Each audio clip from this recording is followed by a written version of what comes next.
이 말씀 봅니다. 고린도 후서 7장 11절 한 절입니다.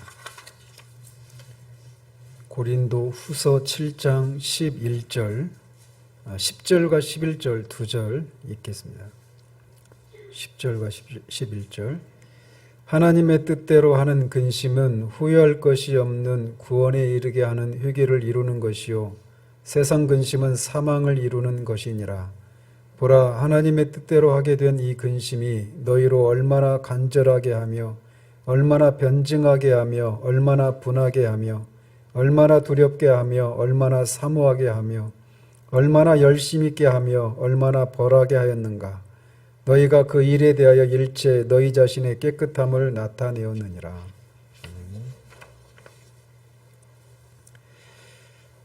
지난주까지 해서 우리가 14장을 통해서 구원에 이르게 하는 믿음에 대해서 살펴보았습니다. 오늘부터는 15장을 통해서 구원의 생명에 이르게 하는 회개에 관해서 살펴보도록 합니다.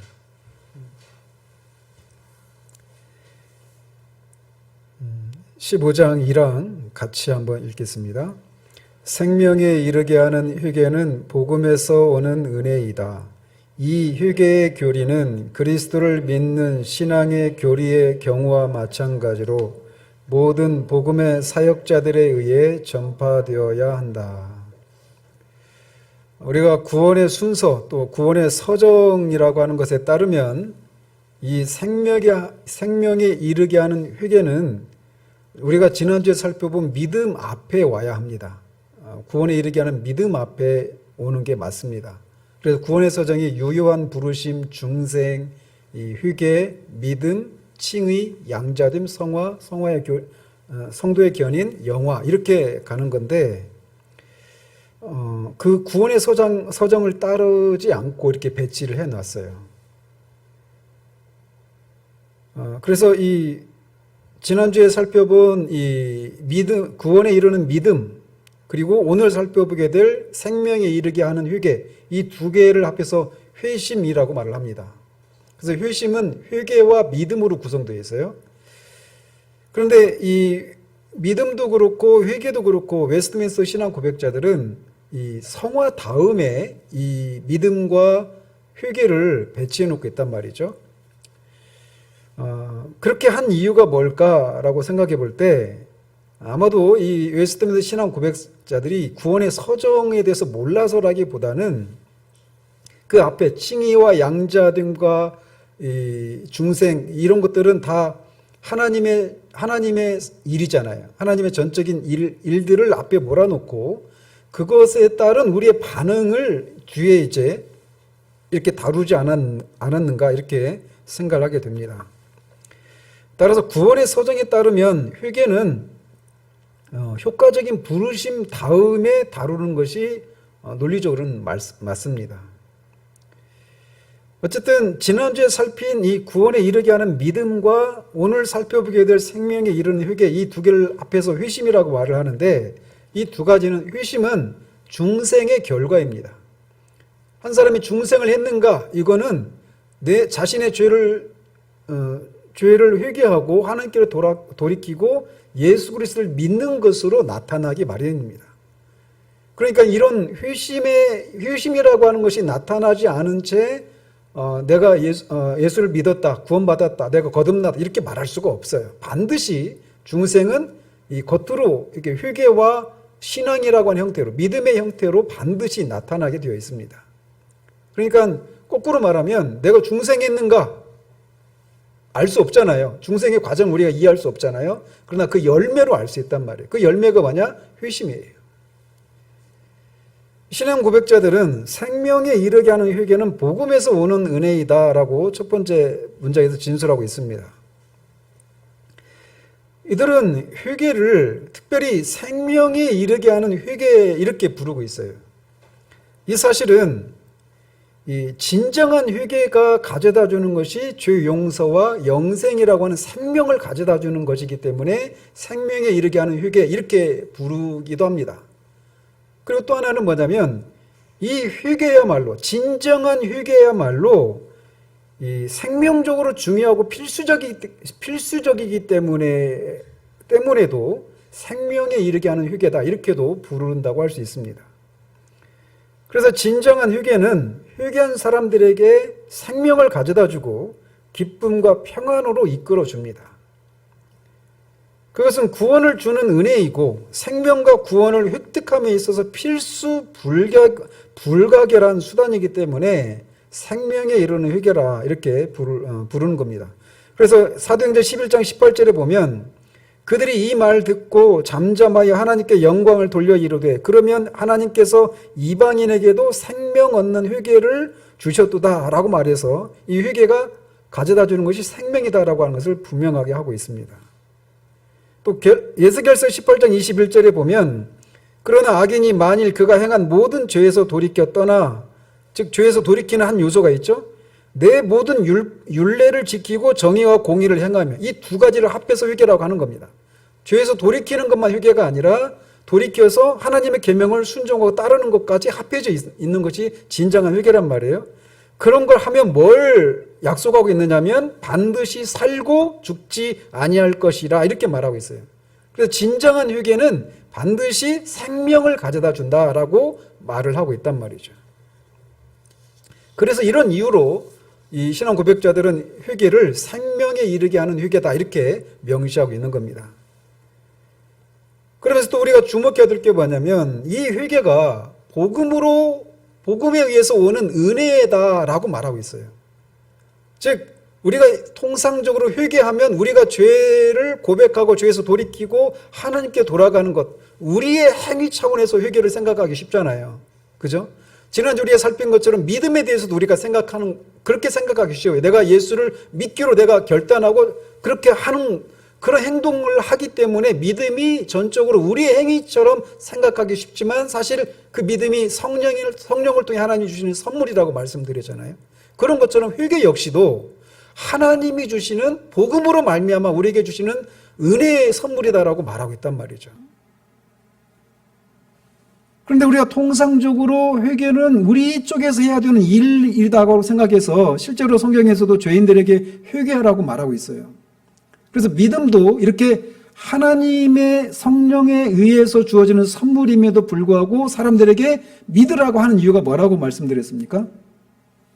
통상적으로 말씀을 통해서 성령께서 그 믿음을 불러일으키시기 때문에 사람들에게 복음을 전하고 믿으라고 하는 얘기를 해둔다라고 우리가 살펴봤던 것처럼 회개 역시 복음에 의해서 우리에게 주어지는 은혜임에도 불구하고 우리 편에서 해야 될 것이 있기 때문에 회개하라고 하는 이런 말을 같이 해도 틀린 말이 아닌 것이죠. 그래서 신앙 고백자들은 생명에 이르게 하는 회개는 복음에서 오는 은혜다, 이렇게 말을 하고 있는데 이런 것을 통해서 회개는 한편에서는 우리의 의무이지만 또 한편에서는 복음으로부터 오는 은혜라고 해서 이 생명에 이르게 하는 회개가 하나님께서 주시는 것이다라고 분명하게 하고 있습니다. 스가랴서 12장 10절을 한번 보십시오. 스가랴서 12장 10절. 슥이라고 되어 있죠. 구약 성경에. 스가랴 12장 10절. 같이 읽겠습니다. 내가 다윗의 집과 예루살렘 주민에게 은총과 간구하는 심령을 부어주리니 그들이 그 찌른 바 그를 바라보고 그를 위하여 애통하기를 독자를 위하여 애통하듯 하며 그를 위하여 통곡하기를 장자를 위하여 통곡하듯 하리로다. 여기서 그가 이제 그 문맥을 살펴보면 십자가에 달리신 예수 그리스도를 가리켜요. 그래서 그리스도를 바라보면서 자신들이 십자가에 그 예수를 못 박은 죄인이다라는 사실들을 깨닫고 장자를 잃은 사람이 그렇게 통곡하듯이 하는 그런 애통하는 심령을 주실 것이다 라고 말씀하는 거예요. 그래서 그런 죄를 지은 자신을 하나님께서 은총을 베풀어 주시기를 구하는 심령, 즉 은총과 간구하는 심령을 부어주겠다, 이렇게 말씀하셔요. 근데 누가 죽이시겠다고 하십니까? 내가예요. 내가 누구예요? 나가. 하나님이십니다. 즉 그렇게 자신의 죄를 깨닫고 자신의 죄를 애통해하고 하나님의 용서를 구하는 그런 은총을 구하는 심령, 이게 뭐예요? 다 회개잖아요. 근데 이거를 누가 주신다? 하나님이 주신다라고 말하고 있단 말이에요. 그래서 아까도 인용해드린 사도행전 11장 18절에서도 그들이 이 말을 듣고 잠잠하여 하나님께 영광을 돌려 이르되, 즉 이 말은 뭐냐면 이 베드로가 고넬료의 집에 들어가서 복음을 전한 그 결과를 다음에 유대인 사회에 와가지고 교회 앞에서 일어난 일을 얘기해주는 그 장면입니다. 그래서 베드로의 이 말을 듣고 고넬료에게 전했던 그 일이 일어났었던 이 일, 그 일의 그 연유를 다 듣고 유대인들이 잠잠하여 하나님께 영광을 돌려 이르되, 그러면 하나님께서 이방인에게도 생명 얻는 회개를 주셨도다, 이렇게 말을 해서 회개가 하나님이 주시는 선물이다, 은혜라고 하는 것을 말해주고 있습니다. 그렇다면 왜 이렇게 생명에 이르는 회개가 복음으로 말미암은 은혜라고 말을 할까요?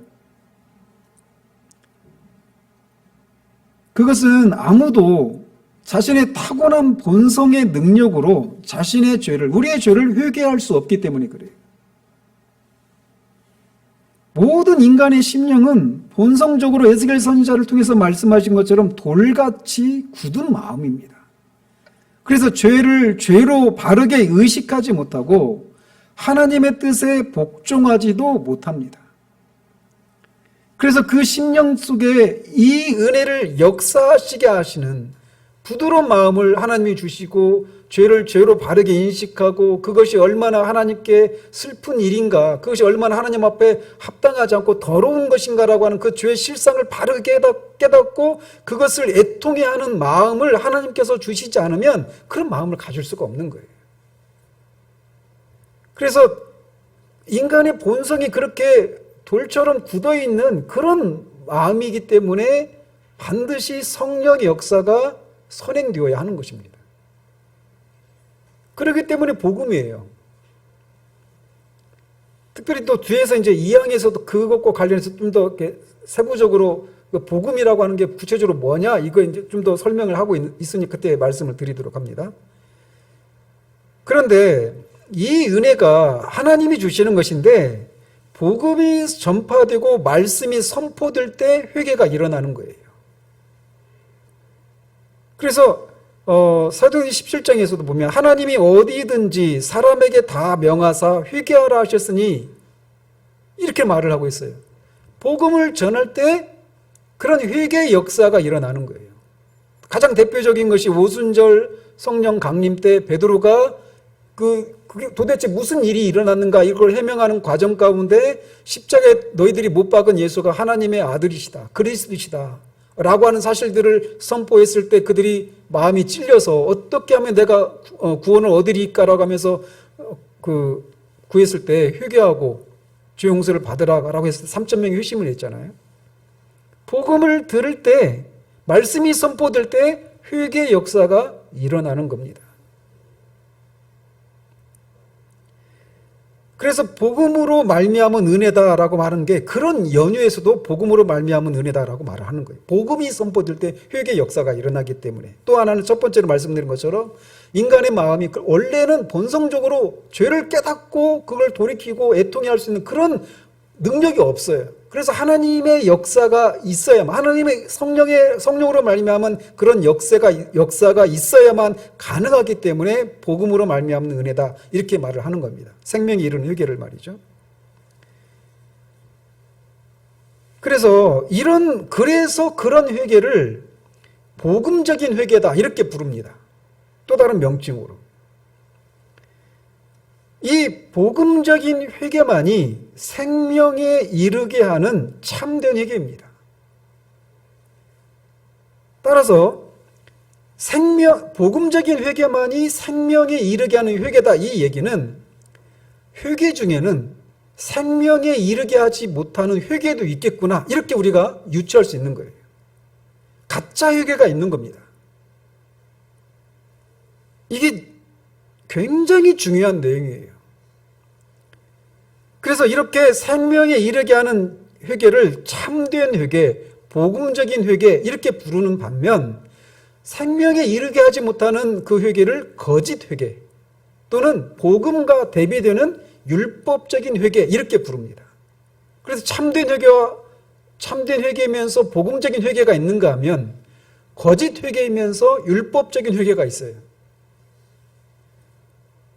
그런데 회개에 이렇게 거짓 회개가 있다라고 하는 사실들을 잘 모릅니다. 저 역시도 그랬어요. 우리 교인들이야 많이 들었던 얘기지만 저 역시도 율법적인 회개 이런 용어를 여러분이 몰라도 상관없어요. 복음적인 회개라고 하는 용어 자체를 몰라도 상관없습니다. 그러나 그 용어들이 말하고 있는 그 의미들을 우리가 분명히 해야 된단 말이죠. 그래서 실제로 저도 복음적인 회개가 아니라 율법적인 회개를 한 것에 불과한데 나는 참된 회개를 했다 생각했고 나는 진짜 구원받은 사람이다고 생각했던 거죠. 율법적인 회개가 뭐냐? 복음적인 회개와 율법적인 회개의 차이가 뭐냐? 복음적인 회개에 대해서는 2항에서 이제 구체적으로 다루니까 거기서 다루도록 하고 율법적인 회개가 뭔가를 살펴보면 이렇습니다. 간단하게 말씀을 드리면 율법적인 회개는 하나님의 심판에서 벗어나기 위해서 죄에서 돌이키는 거예요. 자신이 심판을 받을 수밖에 없는 죄인이기 때문에 그 심판을 받지 않기 위해서 죄에서 돌이키는 그 회개가 율법적인 회개인 겁니다.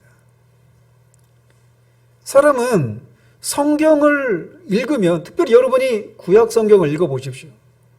구약 성경을 읽으면 신명기나 이런 레위기나 이런 율법서들 있잖아요. 모세오경에 해당되는 율법서들을 여러분 읽으시면 정말 두렵습니다. 저도 어려서부터 교회를 다녔으니까 중학교 때 처음으로 성경을 한번 통독했던 것 같아요.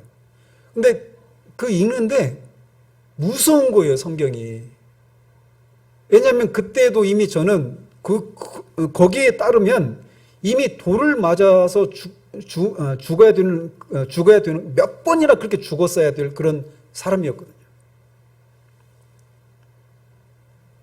그래서 사람이 성경을 통해서 성경을 읽다 보면 자신이 죄인이라는 사실들을 이성적으로 지성적으로 깨달을 수 있습니다.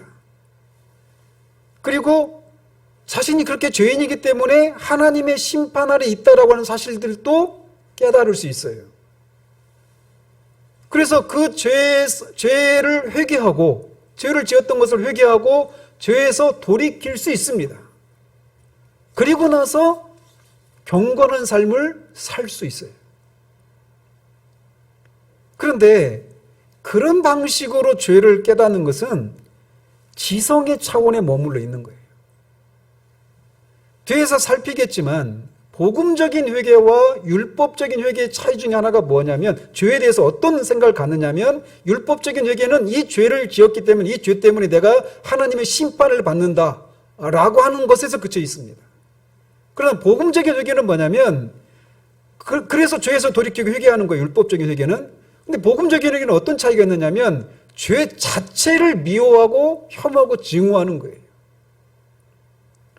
그런 차이를 만들어내는 게 뭐냐면 그리스도를 통해 나타난 하나님의 자비를 깨닫는 것에서 그런 일이 일어나는 거예요. 그 내용을 2항에서 살필 거예요. 그래서 율법적인 회개는 이렇게 죄가 하나님의 심판을 받게 하기 때문에 잠시 동안 죄를 떠날 뿐입니다. 그렇지만 그런 회개는 생명에 이르지 못해요.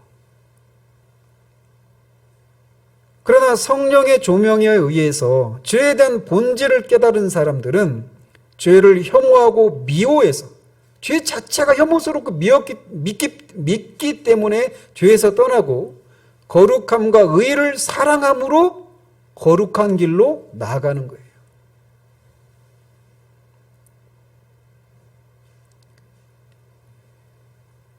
먼저 이 1항에서 진술하고 있는 것은 인간의 영혼 안에서 성령께서 이런 일들을 하시지 않는 한 누구도 생명에 이르는 회개를 할 수 없다라는 겁니다. 그래서 진정한 회개는 복음으로 인해서 오는 은혜다라고 진술을 하고 있는 거예요. 그러면서 이 회개의 교리는 그리스도를 믿는 신앙의 교리의 경우와 마찬가지로 모든 복음의 사역자들에 의해 전파되어야 한다라고 말하고 있습니다. 우리가 예수 그리스도를 믿음으로 의롭다함을 받는다라고 하는 이 신칭의 이 교리를 항상 전해야 하는 것처럼 여러분의 죄를 회개하고 그 죄에서 돌이켜서 하나님께로 돌아오라고 하는 이 회개에 대한 메시지도 반드시 선포되어져야 해요.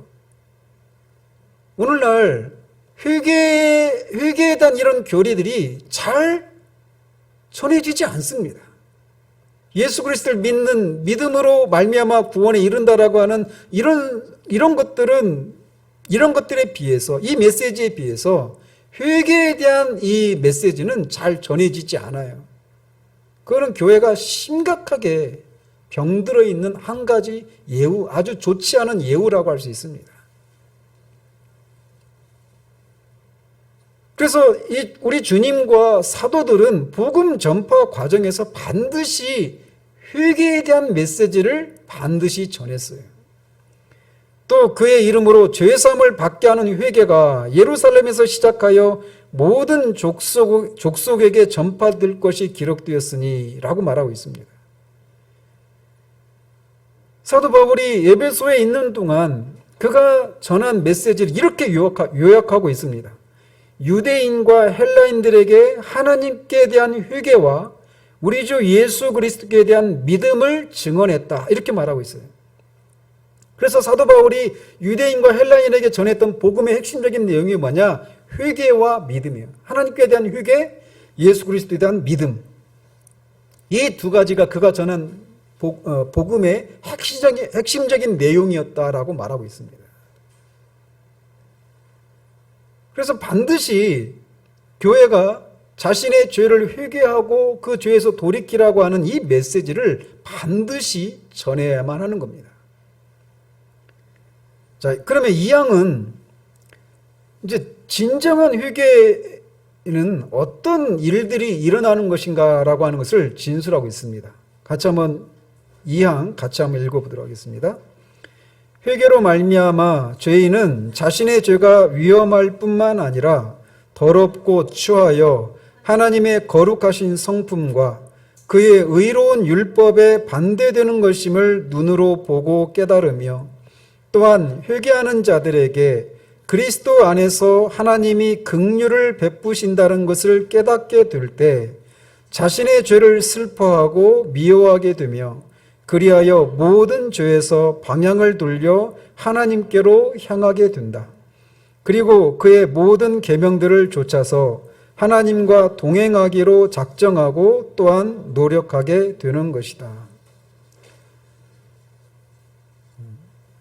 그래서 이 양은 크게 두 문장으로 되어 있죠. 그러면서 이 첫 번째 문장에서 회개라고 하는 것이 크게 두 가지 방향으로 이루어져 있다라고 하는 것을 말해주고 있습니다. 먼저는 생명에 이르게 하는 회개는 두 가지로 이루어져 있다라는 거예요. 하나는 뭐냐? 죄에서 돌이켜서 죄를 떨쳐버리는 거예요. 이게 한 가지 요소가 있고 또 하나는 뭐냐면 하나님께로 향하는 겁니다. 이 두 가지로 회개의 결과가 구성된다라고 첫 번째 문장에서 얘기해주고 있어요. 그래서 먼저는 죄에서 돌이키고 죄를 떨쳐버리는 일, 이거를 하이델베르그 요르이문답에서는 옛사람을 죽이는 일, 이렇게 말을 했습니다. 그래서 생명에 이르게 하는 회개는 첫 번째로 모든 죄에서 방향을 돌리는 일, 이게 있다, 이렇게 말하고 있는 겁니다. 그래서 에스겔서 18장 30절에 너희는 돌이켜 회개하고 모든 죄에서 떠날지어다. 회개는 이렇게 죄에서 돌이켜서 떠나는 일이 있다라는 것이죠. 그러니까 참된 회개를 한 사람들, 나는 예수 그리스도를 믿어서 구원을 받았어요 라고 스스로 생각하는 사람들이 이렇게 죄에서 돌이켜서 죄를 떠나는 일이 없는 그러면서 자신은 예수를 믿고 구원받았다라고 말하는 것은 있을 수가 없는 겁니다. 사람 회개한 사람이 아니에요. 그래서 옛사람을 죽이는 것, 죄에서 돌이키고 죄를 떨쳐버리는 이 일은 우리가 죄로 말미암아서 하나님을 진노하게 했다라고 하는 것을 마음 깊이 슬퍼하고 그 죄를 더욱 미워하고 피하는 것을 말하는 겁니다. 이렇게 생명에 이르게 하는 죄는 첫 번째로는 그 죄에서 돌이키는 일이 있게 되는 거예요. 그리고 두 번째는 하나님께로 향하는 일이 있습니다. 이 두 가지는 같이 있는 거예요. 어느 하나만 있을 수가 없습니다. 그래서 이거를 하이델베르그 요르임답에서는 새 사람을 살리는 일 이렇게 말을 했는데 이 문장 속에서는 이 항의 첫 번째 문장 끝에 보면 하나님께로 향하게 된다. 이게 이제 이거를 설명하고 있는 거죠. 죄에서 돌이키는 일과 하나님께로 향하는 일, 이 두 가지로 생명에 이르는 회개가 구성된다. 이렇게 얘기하고 있어요. 그래서 이사야서 55장 7절에 보면 악인은 그의 길을, 불의한 자는 그의 생각을 버리고, 즉 죄에서 돌이키는 거죠. 그리고 어떻게 해두느냐? 여호와께로 돌아오라. 그리하면 그가 긍휼히 여기시리라. 우리 하나님께로 돌아오라. 그가 너그럽게 용서하시리라. 그래서 회개한다라고 하는 단어에 해당되는 히브리어 단어가 슈브라고 하는 단어인데 이게 하나님께로 돌이킨다 이런 말이 있는 거예요. 그래서 회개는 생명에 이르는 참된 회개는, 복음적인 회개는 단지 죄에서 돌이키는 것에서 그치는 것이 아니라 하나님께로 돌이키는 거예요. 하나님께로 돌이킨다는 얘기는 뒤에 이제 뒷문장에서 두 번째 문장에서 말하고 있는 것처럼 하나님의 계명에 순종하고 모든 면에서 하나님의 뜻에 복종하는 삶을 살아가는 겁니다. 사실 이렇게 회개가 죄에서 돌이켜서 하나님께로 돌이킨다라고 하는 이것을 의미한다라고 하는 것이 회개라고 하는 말 자체에 포함되어 있어요. 회개라고 하는 말이 영어로는 리펜턴스라고 하는 단어인데 이게 라틴어에서 이렇게 온 단어입니다. 그래서 그 원래 의미는 뭐냐면 다시 생각하다, 한 번 더 생각하다 이런 말이에요. 거기에서 유래된 단어인데 이 라틴어에 해당되는 이 회개에 해당되는 헬러 단어가 메타노이아라고 하는 단어입니다. 메타노이아라고 하는 단어는 라틴어 다시 생각하다, 한 번 더 생각하다, 이게 라틴어가 의미하는 회개라고 하는 말이 의미하는 것이었는데 이것보다 더 강해, 더 중요한 의미가 하나 더 가미되어 있습니다. 헬러 메타노이아라는 단어에 뭐가 들어있느냐면 이렇게 다시 생각함으로써, 한 번 더 생각함으로써 우리 자신의 마음을 바꾸는 결과까지 포함되어서 메타노이아 이렇게 사용을 했어요. 그러니까 한 번 생각하는 것에 그치는 것이 아니라 마음을 바꿔먹는 겁니다. 이게 회개라고 하는 말이 회개라고 하는 말 속에 담겨있는 의미예요.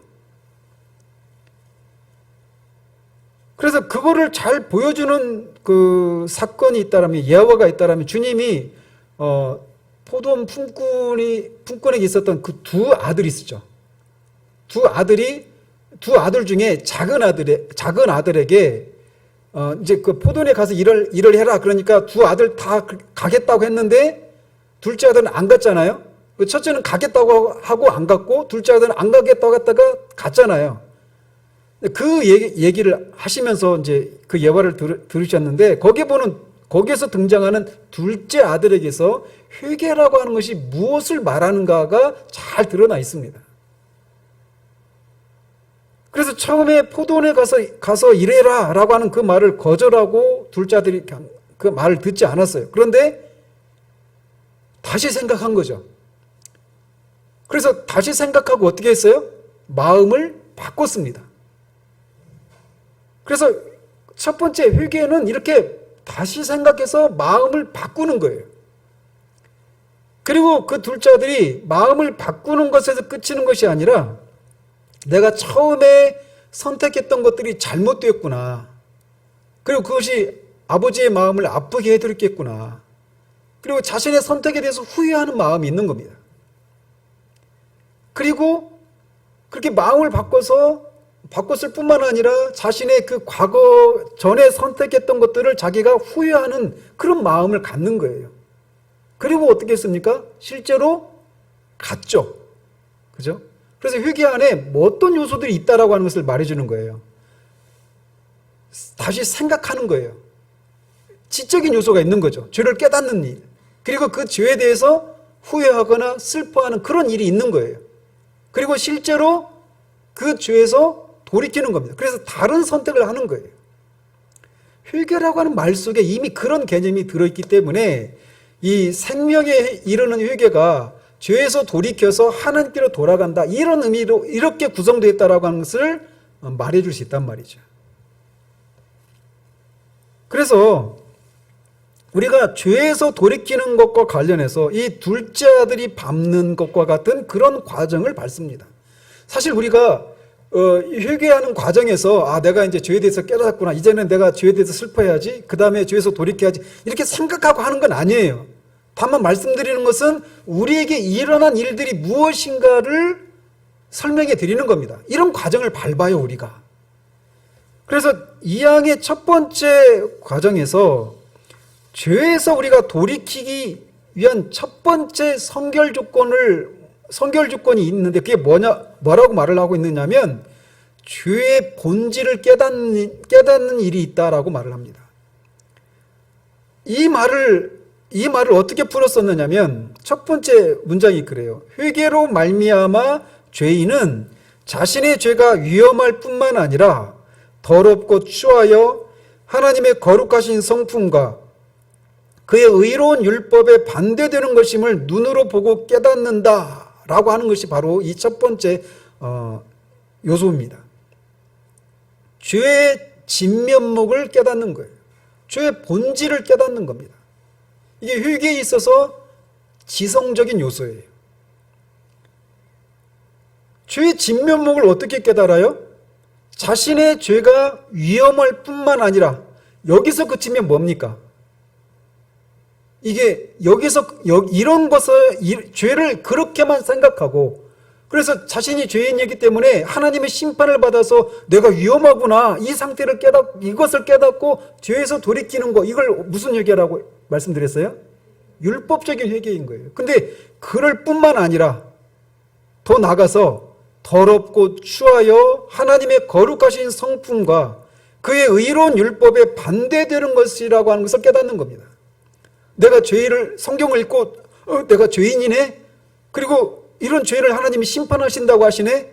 나 아주 심각한 상태 가운데 있구나 하면서 자신의 죄를 돌이키는 거, 회개하고 돌이키는 거, 하나님 나를 용서해 주십시오 하고 자신의 죄에서 돌이키는 거, 이거 율법적인 회개에 불과하다라는 거예요. 생명에 이르는 회개는 한 단계 더 나아가서 내가 지은 그 죄가 하나님의 성품에 어긋나는 거예요. 하나님의 성품 앞에서 보면 그 죄가 너무나 추하고 더럽고 역겨운 것이라는 것을, 하나님께 혐오스러운 것이라고 하는 것을 깨닫는 겁니다. 그게 죄의 본질이거든요, 그게. 그리고 뿐만 아니라 하나님의 성품의 반영인 율법에 비추어서도 마찬가지로 내가 지은 죄가 그렇게 더럽고 추하다라고 하는 것을 깨닫는 겁니다. 그래서 죄를 그 자체로 깨닫는 거예요. 죄의 본질을 깨닫는 겁니다. 죄로 인해서 임하게 될 그 결과를 깨닫는 것에서 그치는 것이 아니라 죄의 본질 그 자체를 깨닫는 거예요. 이게 죄라고 하는 게 하나님의 성품에 어긋나는 것이구나, 더럽고 추한 것이구나, 이거를 깨닫는 거예요.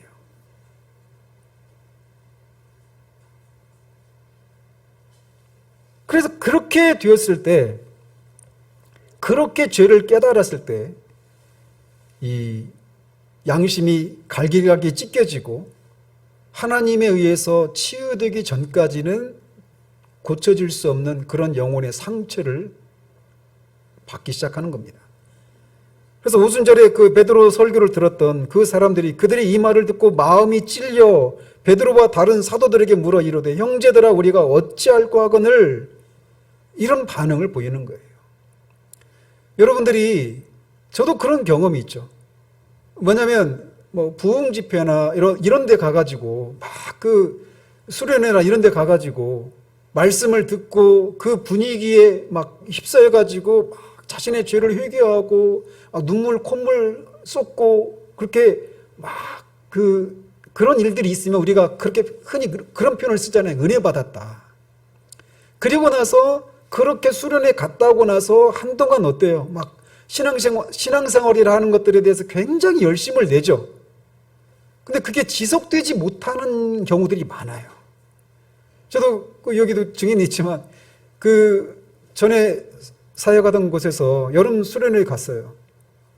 처음에 그 수련회 그 일정을 설교에다 제가 3시간을 배정했거든요. 교사들이 다 고개를 절레절레 흔들면서 3시간 못할 건데 깨끗해야 1시간 말씀 듣고 찬양하고 말씀 듣고 기도하고 하는 것을 1시간으로 잡아야 된다 이런 얘기를 했었어요. 저는 3시간 잡았거든요. 애들이 3시간이 부족했어요. 말씀을 듣고 애들이 한 80명 정도 이렇게 모였었는데 그 교사들이랑 다 합해서 그야말로 막 눈물바다가 됐어요. 회개하고 그 애들이 수련회 하루 더 하자고 막 이렇게 말을 하고 다음에도 그런 일이 있었습니다. 10년 전 정도에 2007년, 2008년 이때니까 10년이 지났는데 지금 그렇게 했던 애들 중에 진짜 신앙생활을 계속하고 있는 아이들이 1명? 2명? 그런 데에서 그러면 그런 데서 그 회심하는 진짜 생명에 이르는 회개를 하는 사람이 없냐? 이걸 말씀드리는 게 아니에요. 분명히 있을 수 있습니다. 근데 문제는 뭐냐면 죄의 본질을 그렇게 깨닫지를 못하는 거예요. 생명에 이르는 그 회개를 할 때 일어나는 죄의 본질을 깨닫지 못한 채 그냥 그랬던 분위기, 영적인 그런 분위기에 휩싸여가지고 영적인 공명이라고 알렉산더 아키발드가 그렇게 말을 하는데 영적인 공명 현상에 휩쓸리는 겁니다. 내 주변에서 막 그렇게 하니까 막 같이 눈물 콧물 쏟으면서 막 자신의 죄를 회개하는 거예요. 자신의 기억에 떠오르는 것들을. 그러나 죄의 본질을 깨닫는 데까지는 가지 못하는 겁니다.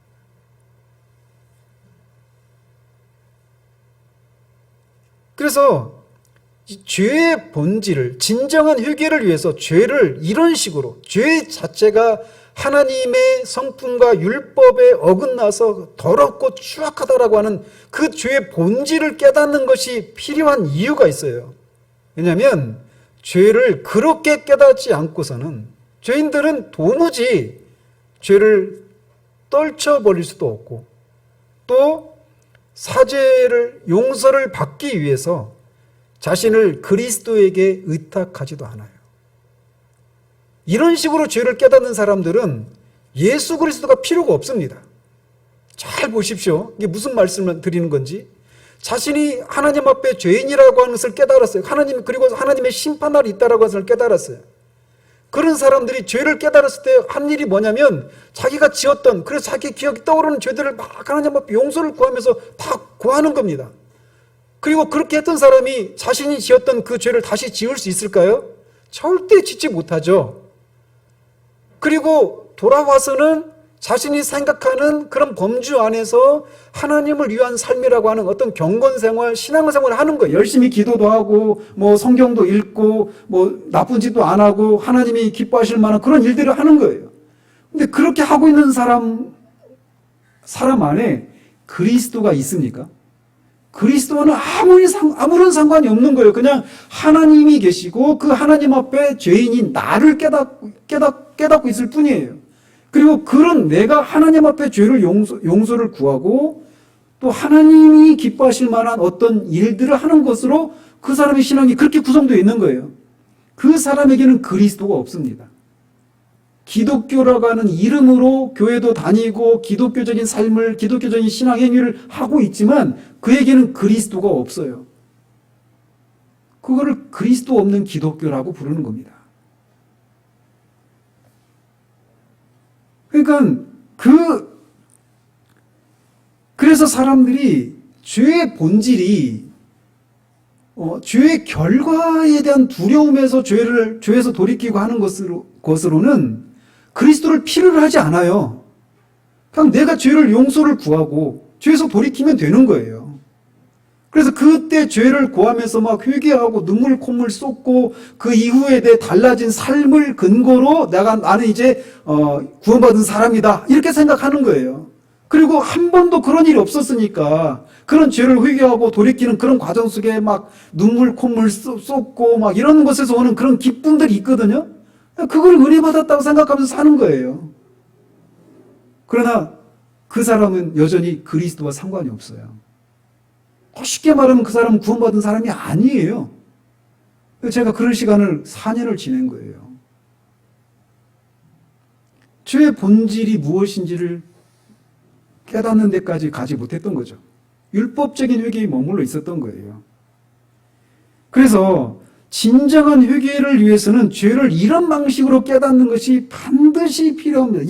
이렇게 깨닫지 않는 한 우리는 그리스도께 자신을 의탁하지 않아요. 내가 해결할 수 있다고 생각하거든요. 내 죄를 하나님 앞 용서를 구하고 내가 더 이상 죄를 짓지 않고 이제 새로운 경건한 삶을 살아가면 된다고 생각하는 거예요. 내가 저지른 죄가 하나님의 성품과 율법에 어긋나는 것이고 하나님의 혐오를 받는 것이고 하나님은 그 죄를 반드시 소멸하시고 그 죄값을 치르도록 하신다라고 하는 것을 모르니까 그런 사람들이 겉으로 보면 굉장히 경건한 아주 신앙심이 아주 좋은 사람으로 여겨지겠죠. 근데 그러는 동안 그 사람에게는 마음의 평강이 없습니다. 그 사람은 끊임없이 어떤 신앙생활을 하느냐? 내가 하나님 앞에서 해야 될 의무들을 감당하지 않으면 하나님이 나를 벌을 내리실 것이라고 하는 그런 생각으로 신앙생활을 하는 거예요. 어떤 자유함이 없습니다. 그거를 로마서 8장에서는 종의 영이라고 말하는 거예요. 종의 영 아래 있는 거예요. 아들의 영이 없습니다. 양자의 영이 없어요. 하나님은 심판제, 여전히. 하나님이, 그에게 있어서 하나님은 여전히 아버지가 아닌 상태 가운데 있는 거예요.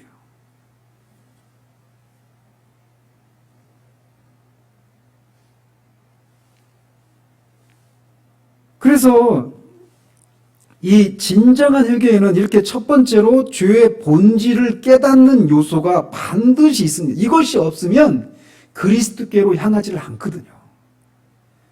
그리고 두 번째, 진정한 회개에 있는 두 번째 요소는 뭐냐? 그리스도 안에 있는 하나님의 자비를 깨닫는 일이 동반된다는 겁니다. 그래서 그 첫 번째 문장의 두 번째 부분 보면 또한 회개하는 자들에게 그리스도 안에서 하나님이 긍휼을 베푸신다라고 하는 것을 깨닫게 될 때가 바로 여기에 해당되는 거예요. 바로 이 부분이, 이 요소, 그리스도 안에서 나타난 하나님의 긍휼과 자비를 깨닫는 이 일이 율법적인 회개냐, 복음적인 회개냐를 나누는 분기점이 되는 겁니다. 참된 회개에 있어서 하나님의 자비에 대한 이해는 반드시 동반되는 겁니다.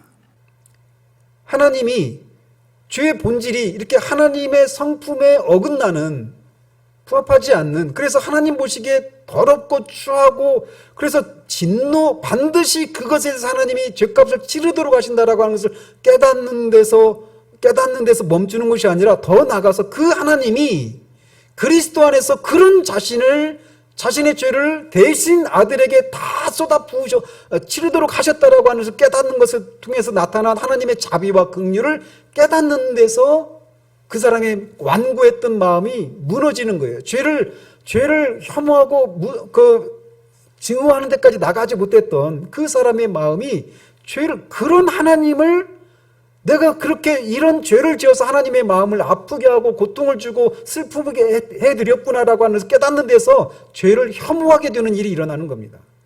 그래서 뒤에서 그런 일이 있을 때 하나님의 자비, 그리스도를 통해 나타난 하나님의 긍휼과 자비를 깨닫게 되었을 때 죄를 미워하고 혐오해서 죄를 돌이키는 그 일이 일어난다라고 진술을 하고 있는 거예요.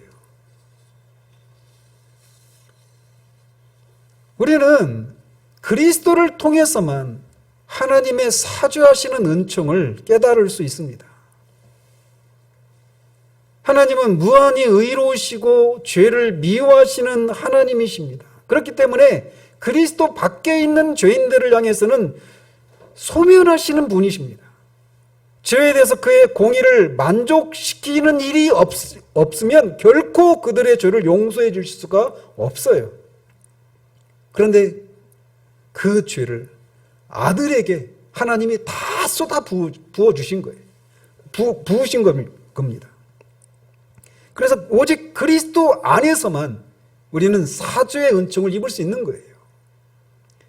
그런데 아까도 말씀드렸잖아요. 복음 율법적인 회개는 내가 그렇게 죄를 회개하고 막 눈물 콧물 흘리면서 하나님 앞에 진심으로 내 죄를 용서를 구하고 그렇게 하면 하나님이 그런 나를 불쌍히 여겨주셔서 하나님이 나를 죄 용서해 주셨다 이렇게 생각한단 말이에요. 용서의 길은 그것으로 되지 않아요. 반드시 죄값을 치러야 되는 겁니다. 그런데 아들을 통해서 하나님 그거를 치러주신 거예요. 그래서 오직 사유하심은 그리스도 안에서만 가능한 거예요. 그래서 우리가 진정으로 회개하기 위해서는 그리스도 안에 있는 하나님의 자비를 깨닫는 것이 있는 것입니다. 우리가 죄를 자복하고 통회함에 있어서 그의 아들과 우리를 화목시키시는 하나님의 자비를 깨닫지 못한다면 우리는 괴로움에 빠져서 막 정신병에 걸릴 수도 있어요. 하나님의 심판날이 내가 있구나라고 하면서 깨닫는 사람이 하루들 제대로 잠을 잘 수 있겠고 제대로 먹을 수 있겠고 제대로 우리의 일상생활을 할 수 있겠습니까? 절대 못합니다. 절대 가능하지 않아요. 그래서 그냥 공포에 사로잡혀 살든지 아니면 자포자기하든지 둘 중에 하나의 삶을 택할 수밖에 없는 거예요.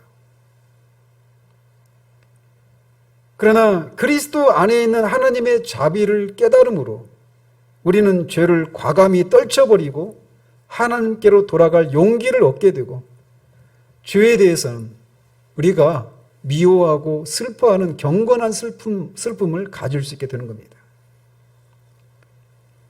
그렇게 될 때 우리가 비로소 죄에서 돌이켜서 하나님께로 갈 수 있는 거예요.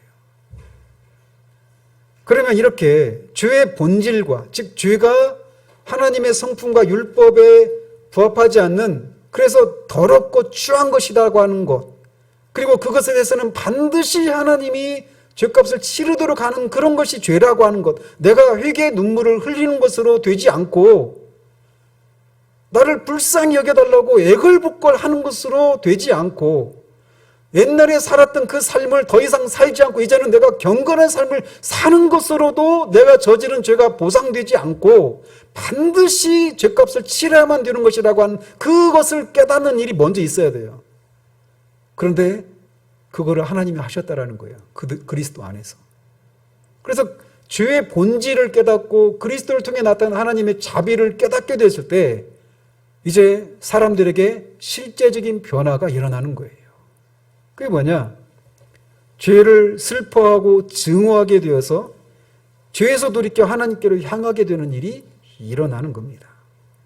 그래서 뒷문장에서 자신의 죄를 슬퍼하고 미워하게 되며 그리하여 모든 죄에서 방향을 돌려 하나님께로 향하게 된다라고 말을 하는 겁니다.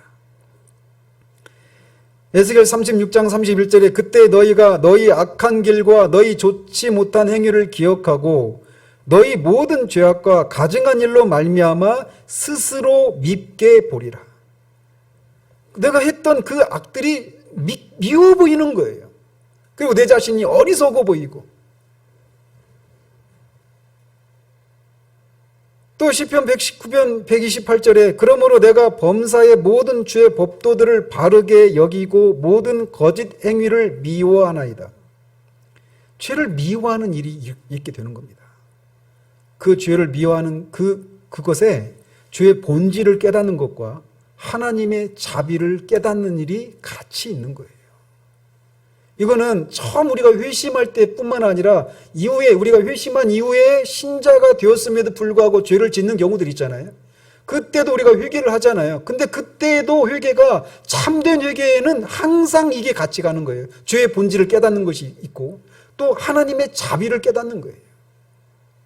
죄를 지었으면 하나님이 나를 냉대하시고 그 죄값을 내가 치르도록 하시고 나를 더 이상 사랑하시지 않아야 되잖아요. 싫어하셔야 되잖아요. 근데 그렇지 않은 것을 깨닫게 하시는 거예요. 하나님이 여전히 나를 사랑하고 계시는, 그러나 아파하시는 그 하나님의 아픈 사랑을 내가 깨닫게 됐을 때 비로소 우리가 죄를 미워할 수 있게 되는 겁니다. 그리고 그 죄를 미워하고 죄를 돌이켜서 하나님을 위해서 다시금 새로운 열심과 새로운 결심과 마음을 품고 그렇게 하나님의 계명을 순종하는 삶을 살아갈 수 있게 되는 거예요. 거기에 그런 참된 회개에 생명이 있는 겁니다. 그 참된 회개에 기쁨이 있고 평안이 있는 거예요. 그래서 이 오늘 본문인 그 고린도후서 7장 11절에서도 보라, 하나님의 뜻대로 하게 된 이 근심이 너희를 얼마나 간절하게 하며 얼마나 변증하게 하며 얼마나 분하게 하며 얼마나 두렵게 하며 얼마나 사모하게 하며 얼마나 열심 있게 하며 얼마나 벌하게 하였는가. 너희가 그 일에 대하여 일체 너희 자신의 깨끗함을 나타내었느니라. 사실 이 고린도 교회가 죄를 짓고 나서 그 지은 죄에 대해서 이런 열심을 내는 거예요. 분을 내고 열심을 내고. 그렇지만 율법적인 회개에는 죄를 미워하고 증오하는 것이 없습니다. 거듭 말씀드리지만 단지 죄로 인해 받게 될 하나님의 심판에 대한 두려움 때문에 죄에서 돌이킬 뿐이에요. 그러나 생명에 이르는 이 복음적인 회개에는 죄를 그 자체로 미워하고 증오해서 돌이키고 하나님을 향하는 일이 반드시 뒤따릅니다. 그러면 하나님께로 돌이키는 사람은 이제 어떤 삶을 살게 되는가? 그 마지막 문자 이렇게 되어 있어요. 그리고 그의 모든 계명들을 좇아서 하나님과 동행하기로 작정하고 또한 노력하게 되는 것이다. 시편 119편 6절, 59절, 106절에 이렇게 되어 있어요. 내가 주의 모든 계명에 주의할 때에는 부끄럽지 아니하리이다. 내가 내 행위를 생각하고 주의 증거들을 향하여 내 발길을 돌이켰사오며 주의 의로운 규례들을 지키기로 맹세하고 굳게 정하였나이다.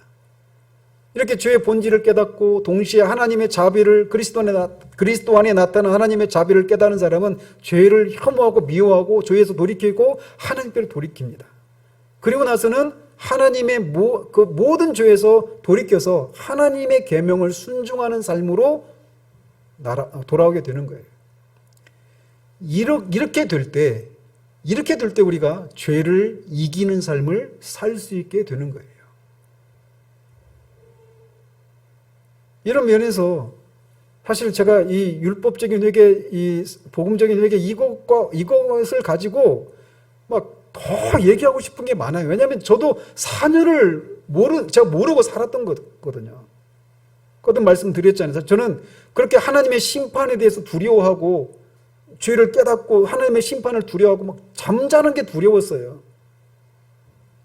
그런 시간을 한 달 정도 지나고 그리고 나서는 막 교회를 열심히 다니고 성경도 읽고 기도회도 참석하고 저도 청년 때 그 혈기왕성한 때 새벽기도 다니고 1년에 성경 한 번 내지 한 번 반씩 읽고 모든 공예배 안 빠지고 그렇게 열심을 냈단 말이에요. 술도 안 마시고 그것 때문에 직장에서 왕따도 당하기도 하고 일주일에 경고서적 한 권씩 읽고 대단한 신앙 아닙니까? 근데 제가 조셉 얼라인의 회개의 참된 의미라고 하는 책을 딱 읽고 그때 무너진 거예요. 나는 회개했다고 생각했는데 나는 회개한 게 아니구나. 그때도 뭐 율법적인 회개네, 복음적인 회개네 이런 용어를 몰랐습니다. 근데 그가 말하고 있는 내용들을 따라가 보니까 나는 진짜 참된 회개를 한 적이 없는 거예요. 여전히 나에게 하나님은 너 이렇게 해라, 저렇게 살아라, 이렇게 살면 안 된다, 저렇게 살아야 된다, 이렇게 나한테 명령하시는 심판주로만 계시었던 거예요. 내가 그렇게 하나님의 계명을 따라 살지 않으면 안 될 것 같은 그런 두려움들에 의해서 신앙생활을 하고 있었던 거예요. 나중에 깨달았죠. 나중에 내가 그 회개가 나한테 의가 되고 있었던 거예요. 의가. 오직 예수 그리스도의 그 완전한 순종. 그것만이 내가 하나님이 나를 옳다 인정해 주시는 유일한 근거인데 죄에 대해서 깨닫고 심판에 대한 두려움을 느끼고 그 뒤로 죄에서 돌이키고 경건한 삶을 살고 이런 것을 붙들고 있었던 저를 보게 하신 거죠. 존 버년이 죄인의 괴 속에 넘치는 하나님의 은혜라고 하는 책에서 말하고 있는 게 그거예요. 그렇게 욕쟁이였던 버년이 오늘날 그것을 죄가 얼마나 추악한지 그것을 깨닫고 그 죄를 회개하고 돌이켜 있고 경건한 삶을 살아갑니다. 그래서 그를 아는 사람이 다 저 사람 경건한 사람이고 변화된 사람이고 구원받은 사람 이렇게 생각했던 거예요. 근데 어느 날 젊은 그 교회 다니는 어떤 젊은 아주머니들이 어제 월요일 날인가 그런데 어제 교회에서 자기 교회 목사님이 했던 설교를 들으면서 그 말씀을 통해서 받았던 그 은혜들을 막 나누고 하는데 자기는 그것이 뭔지를 모르는 거예요. 자신은 여전히 어떤 교회에서 돌이켜서 경건한 삶을 살고는 있는데 그들이 누렸던 그 하나님의 은혜, 말씀의 달콤함과 하나님의 사랑과 자비와 은혜를 누리는 데서 오는 그 달콤함들, 그 좋음들, 이런 것들을 나누는 것이 무엇인지를 모르는 거예요. 고민이 되는 거죠. 도대체 무슨 차이인가? 나중에 깨닫는 거예요.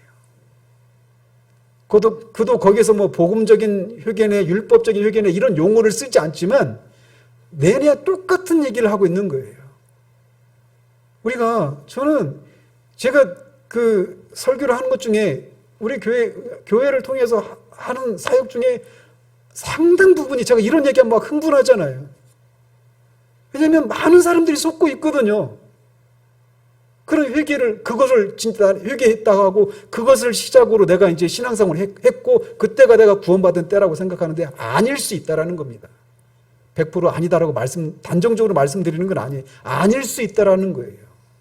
율법적인 회개를 한 것에 불과할 수 있다라는 겁니다. 그러니까 그런 체험이 있는 사람들이 신앙생활 하면서 하나님을 기쁘시게 해드리고 자원하는 마음으로 하나님을 기쁘시게 하고 영화롭게 하고 하나님의 말씀을 찾고 추구하고 막 그런 어떤 신앙 안에서 누리는 아버지로서의 하나님에 대한 갈망과 추구와 이런 것들이 없는 그런 신앙생활 하면서 점점 그것도 시들해져 가면서 결국 떠나버리는 많은 이유들 중에 하나가 뭐냐면 진짜 회개를 안 한 거예요. 많은 경우들이.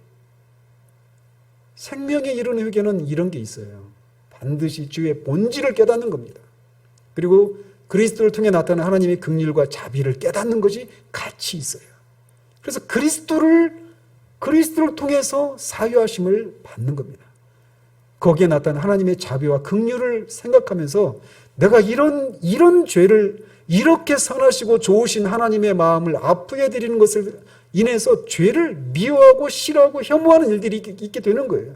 그리고 거기에서 돌이켜서 하나님을 위해서 살고자 하는 사는 삶을 시작하는데 그 하나님을 기쁘시게 해드리는 그런 삶을 살기 위해서 내가 어떤 대가를 치르더라도 기꺼이 그것을 하겠다라고 하는 그런 마음의 결단들이 생겨나는 거예요. 그 사람이 어떤 상남자, 원래 태어나면서부터 상남자여서 다른 사람이 나를 어떻게 생각하든 상관없어 이랬던 사람이 아닌 거예요. 그런 나같이 추악하고 더러운 전혀 합당하지 않은 사람을 하나님이 죄 용서해 주시고 사랑해 주신 그 하나님의 거룩하시고 고결하고 순결한 그 사랑을 깨닫게 됐을 때 그런 하나님을 내가 이렇게 망나니짓하면서 막대하고 있었던 그것이 말할 수 없는 죄송함과 두려움이 있는 거예요. 그리고 그런 일을 하는 내 자신이 얼마나 천박하고 천하고 이런 것을 깨닫는 것에서 그렇게 죄에서 돌이키고 하나님을 위해서 사는 삶으로 자연스럽게 나타나는 겁니다. 진정한 회개는 그런 거예요. 이게 복음적인 회개인 겁니다.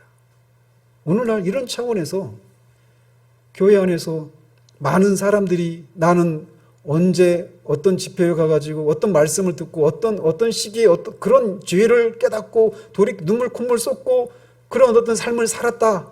그때부터 나는 그리스도인이 되었고 나는 그때 구원받았다 이렇게 생각하는데 사실 아닐 수도 있다라고 하는 사실들을 우리가 생각할 필요가 있는 거예요. 그러나 아무튼 우리가 정말 이 참된 그 생명에 이르는 회개를 하고 이렇게 죄에서 돌이키고 하나님을 따르는 하나님을 기뻐하고 기쁘시게 해드리는 그런 삶을 살기 시작했다라면 그 일에 배후에 누가 계시냐? 하나님이 계시다라는 거예요. 물론 내가 죄에서 돌이키고 하나님을 섬기기로 결단하는 그런 내 의지가 있었지만 그것이 가능하도록 하게 하신 분이 하나님이신 거예요. 우리 된 것이 바로 그것 때문에 우리가 된 겁니다. 그런 은혜를 허락하신 하나님께 찬양과 영광을 돌려드립니다. 기도하겠습니다. 하나님 아버지, 우리의 눈을 열어주셔서 생명적인 회개에 이르는, 생명에 이르는 그 회개가 무엇인지에 대해서 우리 스스로 속지 않을 수 있도록 하나님 도와주시옵소서. 정말 얼마나 많은 사람들이 율법적인 회개에 머물러 있음에도 불구하고 자신은 복음적인 회개를 했다고 생각하면서 회개에 참된 그 본질인 죄의 본질을 깨닫는 것도 없이 또 그리스도를 통해 나타난 하나님의 자비를 깨닫는 것도 없이 그래서 그 두 가지가 있는 것 때문에 죄 자체를 미워하고 혐오해서 죄에서 돌이키고 하나님께로 돌이키는 그런 것이 없이 그리스도 없이 그렇게 하나님과 자신만 있는 채로 자신의 죄를 회개하고 눈물 콧물 흘려가며 죄를 회개하고 용서를 구했다고 하고 그 이후에 변화된 삶을 산 것을 가지고 자신이 구원받은 사람이라고 착각하며 사는 사람들이 우리 시대 가운데 얼마나 많이 있는지요. 아버지 하나님, 긍휼을 베풀어 주시옵소서. 참된 회개의 역사를 이 시대의 교회들 가운데 하나님 부어주셔서 정말 이곳 저곳에서 그렇게 우리로서는 할 수 없는 그 생명에 이르는 회개를 허락하신 하나님을 높이고 정말 실제로 그래서 죄에서 돌이키고 하나님께로 돌이키는 하나님의 계명에 순종하며 살아가는 그런 참된 생명을 얻은 사람들을 여기저기에서 일으켜 주시옵소서. 그래서 하나님의 교회들을 들썩이게 하시고 이 세상을 들썩이게 하시옵소서. 그래서 하나님, 정말 하나님이 지금도 이런 일들을 하고 계시는 분이심을 하나님 드러내 주셔서 이것을 소망하며 말씀을 전하는 자들로 지치지 않을 수 있도록 도우시기를 원합니다. 예수 그리스도 이름으로 기도합니다. 아멘.